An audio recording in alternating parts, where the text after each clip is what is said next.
Want to share updates with your followers in one place? Here's how to create a WhatsApp channel step by step. First, launch open WhatsApp on your device. Make sure to log into your account. Now head over to the Updates tab. Go ahead and tap on the three dots at the top right corner. Now select Create Channel. Now tap on Agree and Continue. Here you want to enter your channel's name.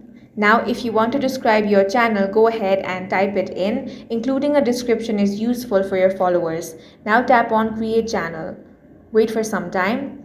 As you can see, your channel has been successfully created. If you want to share your channel link, tap on Share Channel Link option. Now you can either copy the link, share the link, or tap on the QR option and the QR of your channel will appear. You can also send the link via WhatsApp.